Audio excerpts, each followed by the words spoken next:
আসসালামু আলাইকুম। প্রিয় দর্শক, দেশের রাজনীতি নিয়ে আজ একটু কথা বলবো। বেগম খালেদা জিয়ার মৃত্যু দাফন নিয়ে ওই আবহাওয়াটা কিন্তু এখনও আছে, মানুষের মধ্যে সেই শোকটা এখনও আছে। কিন্তু তারপরেও অবধারিতভাবে যে প্রসঙ্গটা বারবার আসছে সেটা হলো নির্বাচন। 12 তারিখে নির্বাচন হবে, ফেব্রুয়ারির, মানে আগামী মাসের 12 তারিখে। সেই হিসাবে ঠিক 1 মাস 11 দিন বাকি আছে। 1 মাস 11 দিন পরে আমরা একটা সরকার পাবো, নতুন সরকার।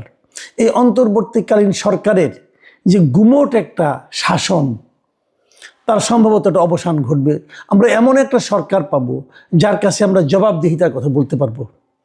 যে কোনো কিছু খারাপ করলে আমরা তাকে প্রশ্ন করতে পারবো, যেটা নাকি এই সরকারের কাছে আমরা পারতাম না। তাদের কোনো জবাবদিহিতা ছিল না, আবার অনেক কিছু করার ম্যান্ডেট ছিল বলে তারা দাবি করতো, সব কিছু করার ম্যান্ডেট ছিল বলে তারা দাবি করতো।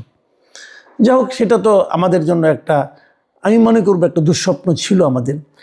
দুঃস্বপ্ন আজকে দেখলাম যে বিভিন্ন মানবাধিকার সংস্থাগুলো একটা হিসেব দিল, সেটা নিয়ে কালকে না হয় পরবর্তী কোনো সময় আলাপ করব। যে অন্য একটা সময়ে যে সরকারকে আমরা বিতাড়িত করেছিলাম, আওয়ামী লীগ সরকারকে, সেই সময়ে যত লোকের বিচার বহির্ভূত মৃত্যু হতো অথবা হয়েছিল, অথবা মবের মাধ্যমে যত লোক মারা গিয়েছিল, তার চেয়ে অনেক বেশি লোক কিন্তু এই 2025 সালে মারা গেছে শান্তিতে নোবেল পাওয়া ডক্টর ইউনূসের আমলে। এক ভয়ঙ্কর দৃশ্য। যাক, সে আলোচনায় আমি আপাতত যাচ্ছি না, কারণ আমি এখন একটু রাজনীতি এবং নির্বাচন নিয়ে কথা বলতে চাই। দেখুন, বেগম খালেদা জিয়ার যে জানাজা হলো, শেষকৃত্য বলি আমি যদি এটাকে, কারণ হিন্দুরা তো জানাজা অংশ নিতে পারে না। যেহেতু জয়শঙ্কর এসেছিলেন, নেপাল থেকে এসেছিলেন, অথবা আপনার ভুটান থেকে এসেছিলেন, তো আমি যদি ওভাবে ওনাদের আগমনটাকে ধরি, তাহলে আমি বলবো যে ওনার এই শেষ যাত্রায় শোক জানাতে যারা এসেছিলেন, তারা দেখেন আশেপাশের সবগুলো দেশের পররাষ্ট্রমন্ত্রী পর্যায়ের লোকজন এসেছিলেন এবং খুবই পাওয়ারফুল লোক তারা এসেছিলেন। কেন? আমি এটা নিয়ে বারবার বলেছি, খালেদা জিয়া তো দেশের প্রধানমন্ত্রী না, এখন ওনার দলও রাষ্ট্র ক্ষমতায় নেই, সরকারের সঙ্গে ওনারা সরকারেরও অংশ নন। তাহলে কেন এত লোক এখানে আসলেন? এক জয়শঙ্করের সঙ্গে দেখা করার জন্য আমাদের পররাষ্ট্র উপদেষ্টার নানাভাবে চেষ্টা চরিত্র চলে। ওনার সঙ্গে আমরা কিছু বলতে চাই, ভারতের আমাদের প্রতি যে মনোভাব, যে আচরণ, সে আচরণকে আমরা কখনোই ভালো বলতে পারি না। আমরা মনে করি এক ধরনের বৈরী আচরণ তারা করছে। ঠিক সেই সময়ে সেই মানসিকতা যখন তারা প্রকাশ করছে একের পর এক, সেই সময়ে জয়শঙ্কর ভারতের বিমান বাহিনীর একটা বিমান নিয়ে অল্প সময়ের জন্য হলেও এসে শোক প্রকাশ করা, ভারতীয় সরকারের শোক বার্তা তারেক রহমানের হাতে পৌঁছে দেওয়া, এবং উনি চলে গেলেন। যাওয়ার আগে উনি আমাদের প্রধান উপদেষ্টার সঙ্গেও দেখা করতে চাইলেন না, অথবা পররাষ্ট্র উপদেষ্টার সঙ্গেও দেখা করলেন না। তাহলে এগুলো কি ইঙ্গিত করে?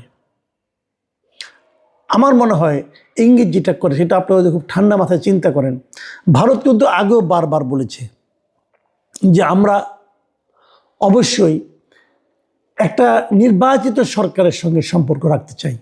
মানে ডক্টর ইউনূস সরকারকে তারা শুরু থেকেই মেনে নিতে পারছিল না, এবং মেনে না নেওয়ার তাদের যে সিদ্ধান্তটা, তারা সেখান থেকে সরেও নি, অটুট আছে ওখানেই। এবং তারা বলছে আমরা একটা নির্বাচিত সরকারের সঙ্গে সম্পর্ক করব। এখন নির্বাচনের আগে নির্বাচনে অংশ নেওয়া অনেকগুলি রাজনৈতিক দল আছে। সেই দলের মধ্যে একটি দলের সঙ্গে যে সম্পর্কটা ওনারা দেখালেন, তার মানে ওনারা কি ধরেই নিয়েছেন যে বিএনপি আগামীতে ক্ষমতায় আসছে? এটা যদি ধরে নেন তাহলে খুব একটা ভুল হবে বলে আমি মনে করি না। কারণ এটাও তো ঠিক, আমরা দেখেছিলাম এর আগে সারা দেশে রাজনৈতিক নানা রকম কর্মকাণ্ডের মাধ্যমে বিএনপি কিন্তু সাধারণ মানুষের কাছ থেকে একটু ডিটাচড হয়ে গিয়েছিল। বিএনপি নামে কিছু বদনাম হয়েছিল প্রত্যন্ত অঞ্চলে, গ্রামাঞ্চলে, রুট লেভেলে। সেখানে কিছুটা এগিয়ে গিয়েছিল জামাতে ইসলাম। কিন্তু এরপরে গত কয়েকদিনে যে ঘটনাগুলি ঘটলো, হাদির মৃত্যুকে কেন্দ্র করে, প্রথমে হাদির মৃত্যু হলো, হাদিকে হত্যা করা হলো, সেই হত্যার দায়টা বিভিন্ন জায়গায় চাপানোর চেষ্টা করা হলো, সেটা নিয়ে নানা রকম নাটক করা হলো, সেটা নিয়ে মিডিয়ার উপর আক্রমণ করা হলো, অনেক কিছু কিন্তু হলো। তখন আবার একটা বিপ্লবী সরকার গঠনের কথাও বলা হলো। এই সবগুলোই কিন্তু আলটিমেটলি খুব একটা ভিত্তি পায়নি, জনমানুষের কাছে গ্রহণযোগ্যতা পায়নি। এবং এটা আমি মনে করি কোনো একটা গ্রুপের জন্য বড় ধরনের একটা হোঁচট খাওয়ার মতো অবস্থা। এর মাঝে যখন তারেক রহমান সাহেব দেশে আসলেন, তখন ওনাকে ঘিরে যে জোয়ারটা, গণজোয়ার তৈরি হলো, মানুষের মধ্যে যে একটা আনন্দ, একটা উল্লাস অথবা একটা আকাঙ্ক্ষা, একটা প্রত্যাশা আমরা যেটা দেখলাম, সেটা এই একটা জোয়ার। এবং তার কদিন পরেই বেগম খালেদা জিয়ার মৃত্যুকে কেন্দ্র করে, ওনার জানাজাকে কেন্দ্র করে যে আরেকটা জোয়ার, যার সঙ্গে সহানুভূতি, ভালোবাসা মিশ্রিত জোয়ার, এই দুই জোয়ারে আমার কাছে কেন যেন মনে হয় জামাত এবং অন্যান্য দল এতদিন ধরে সারা দেশে যে একটা শক্ত ভিত্তি তৈরি করার চেষ্টা করেছিল, সম্ভবত সেই ভিত্তির একেবারে ভিত্তি মূলে একটা বড় ধরনের আঘাত এসেছে এবং তাদের সেই ভিত্তি সম্ভবত একটু নড়বড়ে হয়ে গেছে। এর মধ্যে আরেকটা বিষয়, সেটা হলো যে জামাতের যে একটা ভারত বিরোধিতার যে একটা ব্যাপার, তারা যেটা নাকি নার্সিং করে তারা করেন, এবং তাদের হয়ে ওই আমেরিকা থেকে ইলিয়াস হোসেন অথবা ফ্রান্স থেকে পিনাকি ভট্টাচার্য যেহেতু নিয়মিত তারা নার্সিং করেন, সেখানেও একটু কিন্তু ঝাঁকুনি খেয়েছে একটা ঘটনায়, যে রয়টার্সকে দেওয়া জামাতের আমির শফিকুর রহমানের যে একটা ইন্টারভিউ, সেখানে উনি বলেছেন যে ওনার সঙ্গে কীভাবে ভারতীয় একজন কূটনীতিক দেখা করতে এসেছিল, এবং সেই খবরটা ওনারা প্রকাশ করেননি।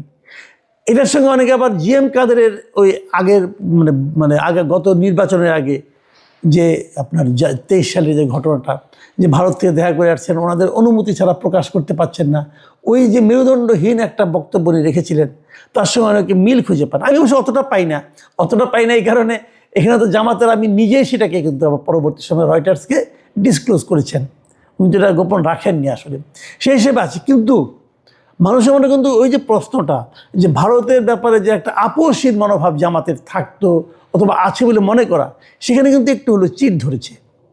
এই জিনিসটা কিন্তু মানুষের মধ্যে আছে। আবার তারপরে ভারতের পররাষ্ট্রমন্ত্রী সেখানে দেখা করে যাচ্ছে, এবং পাকিস্তানের স্পিকার এসেছিলেন খালেদা জিয়ার এই উপলক্ষে। এই ইস্যুগুলি কিন্তু নানা ধরনের চিন্তায় মানুষকে, আগামী নির্বাচনে যদি ভারত এবং পাকিস্তান ওরা কী ভূমিকা রাখবে এটা কিন্তু ইম্পর্টেন্ট না। ইম্পর্টেন্ট হলো জনগণ কার উপর ভরসা রাখবে। জনগণ এই আচরণে মনে হচ্ছে যে এরা বোধহয় ভাবছে যে জনগণ বোধহয় বিএনপির উপর ভরসা রাখবে। যদি বিএনপির উপর ভরসা রাখে, সেক্ষেত্রে বিএনপির পররাষ্ট্রনীতি কী হবে সেটা নিয়ে কিন্তু ওই দেশগুলো, ওই আমাদের পার্শ্ববর্তী দেশগুলো, তারা কিন্তু চিন্তা করছে। তার মানে তারা গুরুত্ব দিচ্ছে। এখন নির্বাচনের পর হয়তো আমরা দেখতে পারবো সেই গুরুত্বের কথা হয় কী হয়। এখন সামনে নির্বাচন আসলে কি হবে, আমি সেই কথাটা একটু বলতে চাই ছোট করে। দেখুন, এর মধ্যে দুটো পোলারাইজেশন কিন্তু আমরা দেখতে পাচ্ছি, মানে স্পষ্ট দুটো বিভাজন। যে জামাতে ইসলামের নেতৃত্বে অলরেডি আমরা যাদেরকে নাকি একসময় জামাতের এ টিম বি টিম বলা হতো, তারা সবাই জামাতের সঙ্গে কিন্তু যুক্ত হয়ে গেছে। এবি পার্টি বলেন আর এনসিপি বলেন, তারা কিন্তু জামাতের যে জোট, সেই জোটের সঙ্গে কিন্তু তারা আছে। এনসিপি এবং এবি পার্টি, আবার ওদিকে ইসলামী আন্দোলন, সব মিলে ওই জোটটা একেবারে মন্দ না, বেশ বড় ছড়া জোটই হবে। কিন্তু জোটের নামে যতটা বড়, ভোটে কি ততটা বড় হবে, এটাও কিন্তু প্রশ্ন। এনসিপির যাদেরকে প্রগতিশীল হিসেবে বিবেচনা করা হতো, তারা কিন্তু এনসিপি ছেড়ে চলে আসছে। কেউ কেউ স্বতন্ত্র নির্বাচন করছে, আর সময়ের অভাবে অনেকে এই সাহস করতে পারে নাই। কারণ স্বতন্ত্র নির্বাচনটা তো এখন কঠিন ব্যাপার হয়ে গেছে, কাজে অনেকে হয়তো নির্বাচন করতেও পারছে না। কিন্তু এরকম একটা সিচুয়েশন কিন্তু পরিণত হয়েছে। এখন প্রশ্নটা হচ্ছে যে বিএনপির দিকে কে আছে? বিএনপিতে একটা পোলারাইজেশন। এখানে ইন্টারেস্টিং একটা জিনিস আমরা লক্ষ্য করেছি, সেটা হলো বিএনপির সঙ্গে বিভিন্ন দলের যে অবস্থান, সেই অবস্থানে অনেকেই বিএনপিতেই বিলীন হয়ে গেছে। সংখ্যা কিন্তু খুব বেশি নেই। আমি তো দেখতেছি একমাত্র আপনার বাংলাদেশ বিজেপি, যেটা বাংলাদেশ জাতীয় পার্টি, যেটা ব্যারিস্টার পার্থের যে এটা, উনি তো ওনার প্রতীক নিয়ে নির্বাচন করছে, উনি বিএনপিতে জয়েন করেন নাই। আবার অনেকে এলডিপির থেকে একজন, অথবা ববি হাজ্জাজ, আবার ওইদিকে নূরের সাধারণ সম্পাদক যিনি আছেন রাশেদ খান, এরা তো বিএনপিতে যোগ দিয়ে ধানের শীষ নিয়ে নির্বাচন করছেন। কাজে এখানে কিন্তু আমরা দেখছি যে বিএনপিটাই বড় হচ্ছে, তারা বিএনপিতে তারা বাইরের লোক পাচ্ছে, তারা বিএনপিতে যোগ দিচ্ছে। এই জায়গাটাও কিন্তু আমি মনে করি সিগনিফিক্যান্ট। এই আলোচনায় যে আলোচনাটা করে আমি শেষ করতে চাই, দেখুন এনসিপির যে আমি এটাকে অধোপতনী বলবো।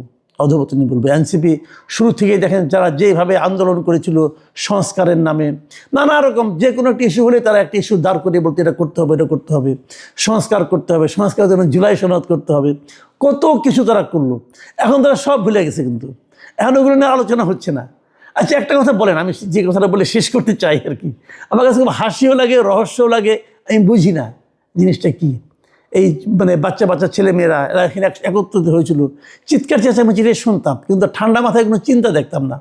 ভাবেন তো একটা কথা, সংস্কারের যে মূল বিষয়টা, যেটার উপর ভিত্তি করে একটা গণভোটও হবে ইলেকশনের সঙ্গে, সেটা কি? জুলাই সনদ। জুলাই সনদে কি এনসিপি সিগনেচার করছে? একবার ভাবুন তো, পেয়েছেন কোথাও? মনে করতে পারেন তখন জুলাই সনদে একটা অজুহাত তারা সিগনেচার করলো না, পরে কি তারা কখনো সিগনেচার করেছে জুলাই সনদে? আমি তো কোথাও দেখি নাই ভাই।